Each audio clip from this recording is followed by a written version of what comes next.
Hi, so we're group three, and the idea we decided to go with was a girls' golf clothing brand.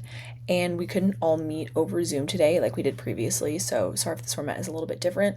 But we all decided to film videos separately and combine them together, and next time it should be on Zoom, so it should be a little more cohesive.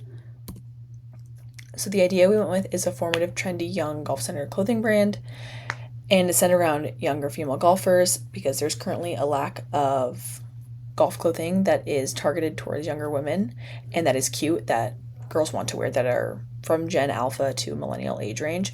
And most of women's clothing is targeted at older women, and this leaves girls searching for cute clothing to wear on the golf course.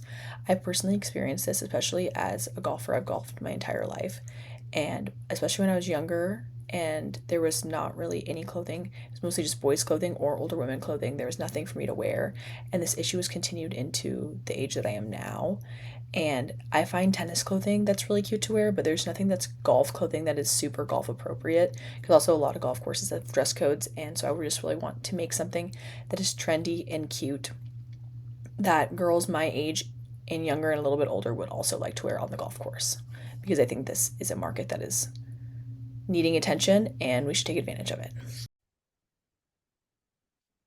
So, moving on to the selection process, after we narrowed our ideas down to five, we did have to choose one. So, this is going over the process we used to narrow our ideas down. The first one is, why is it important to solve this particular problem? So, not only does the problem exist, but what's the meaning behind there? Why is it important that we're solving this problem? The second one is our solution better than current solutions if they exist? So, if there's already solutions out there, how is ours better than competitors? The third one is, how big is entire opportunity market size, and is it realistic market size? So if we enter this market and industry, what are the competitors there? How big are they? Is it feasible for us to be in that market? And then lastly is, how is the product or service different than competitors? So we need that differentiation aspect thrown in there as well.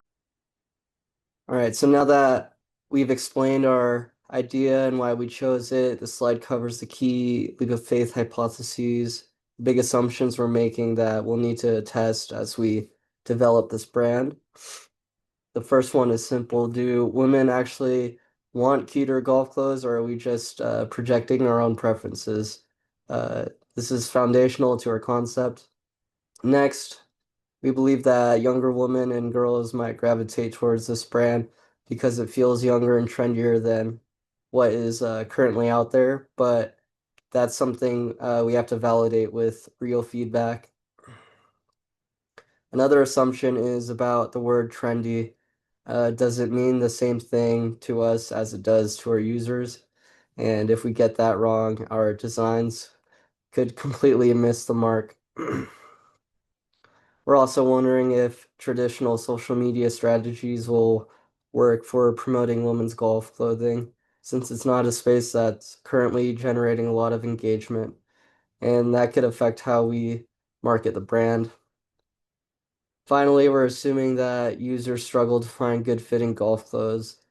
If that's not actually a major problem for them, our brand may not feel essential. And these are the leaps of faith we need to test early on to know if we're truly solving a real need and building something worth scaling. We chose the girls' golf clothing idea because there was an unaddressed market in the industry, a gap that needs to be solved. And women's sports, especially golf, are more popular than ever, and this momentum, I believe, is creating real opportunities for new brands to step in. We're tapping into the growing desire for style, fashion, and individuality, particularly among Gen Alpha, Gen Z, and Millennials who are driving trends in golf and beyond. And in short, we believe our brand can bring fresh energy and creativity to this space, capturing the excitement and confidence of women in golf today. Hi everyone, my name is Asta and I'll be talking about what did we learn. So what we learned through deciding our finalist idea was this second round of processing taught us how to think critically about a brand and the market it is serving and how important it is to have a brand purpose because it is easy to get lost in the logistic versus on the actual need base. Again, there must be a problem we're solving. So we need to be as objective as possible when analyzing these ideas, and feedback is very vital because Feedback in this process is very crucial, and being kind while expressing thoughts on those ideas is super important, and as getting as much as feedback possible because it allows us to see more perspective on the product or the service we're providing. Thank you.